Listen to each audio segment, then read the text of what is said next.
is Pat from Canada. Pat, how are you doing, mate? Oh, I've been better. What did you make of that game and that draw today? Today, yeah, your man, the guy you had on first, kind of said it appropriately. Like the first half, there were some positive takeaways. I did think Solanke deserves a bit more credit. He was making some good runs, and he set up Kulu on some good runs. Maybe should have laid it to Werner on one piece there, but he was doing really well. But you did mention he's not really getting the service, and I just don't think we're not playing to his strength, and he's having to come up with, create something out of nothing, which is not why we bought him. But yeah, second half was just crazy. It was just I felt like for the first time this season, I felt like we were watching a Mourinho or Conte team that was just depressed and sitting back and didn't really have a plan. There was some chances in the second half, but man alive, that was just hard to watch. So yeah, by bringing up the kind of days of the end days of Jose and Conte, is that to suggest, Pat, that you kind of feel like we're on this spiral towards the end of Ange as well? Yeah, I mean, it certainly looks that way, doesn't it? I really like Ange Postecoglou. So do I. I really like him. I think we need to try to see through this storm. Like Arteta put up with two season-long storms. Yeah. And Arsenal were a proper mid-table club for 2 seasons. And we're really going through it. And I think having 2 or 3 players back, a solid back four, would really give the players confidence. Because right now it does look like, you're right, it does look like we're kind of losing faith in the manager. Son just looks like he's depressed and out of gas. It's hard to watch him play right now. I feel bad for him. Yori actually said in an earlier message, maybe earlier this week actually, or he said it to me anyway, that he thinks Son isn't playing for Ange at all, and thinks he got upset with Ange when he threw Timo Werner under the bus. Do you feel like Son is just tired, or do you think he's not really into it at the moment?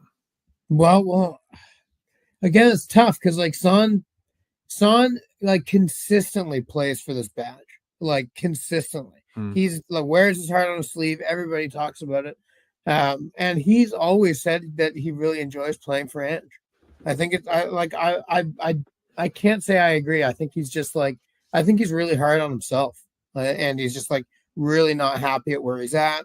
He really probably he's probably unhappy with himself at trying to find solutions behind the scenes to help lift the team too, because he probably takes the role of captaincy pretty seriously. I'm not sure if he's got it out for Ange. I don't know. Where do we go from here? Let's say hypothetically, and it seems like the least likely option because it's not how Levy has worked before, but let's say hypothetically he sticks with Postecoglou, and then Postecoglou loses the 2-legged semi-final against Liverpool. Do you think that's then curtains, or is there a chance that Levy just says, no, I'm just going to give Ange this season, the end of his kind of 2-year contract? I think it's a 2-year contract anyway, and then reevaluate. Oh, is it longer? 3, sorry. I think it's a 4-year contract. Oh, okay. Apologies. But yeah, I think again, we can't compete with Liverpool.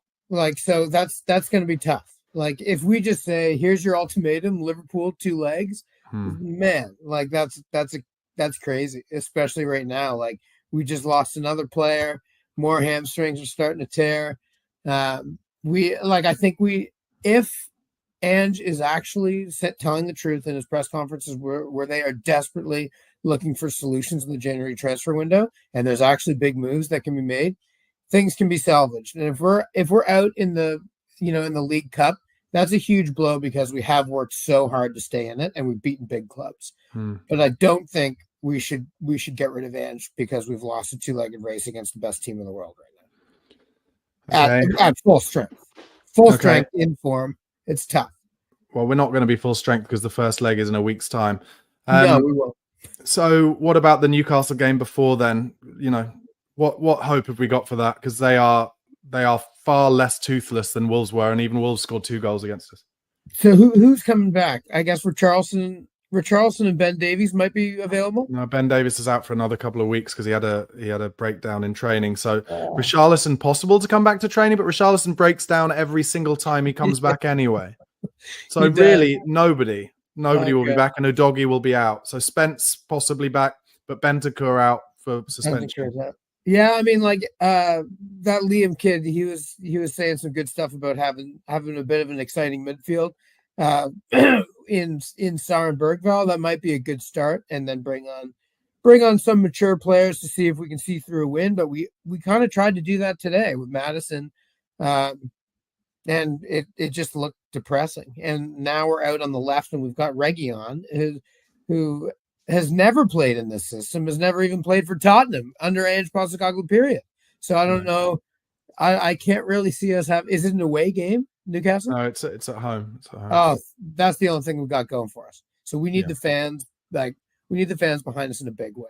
Otherwise, Ange might lose his job. I did see that rumor about Dortmund's old manager floating around this morning. He was telling some, Benfica's president was saying that that manager almost has an agreement with Tottenham or something like that. I don't know.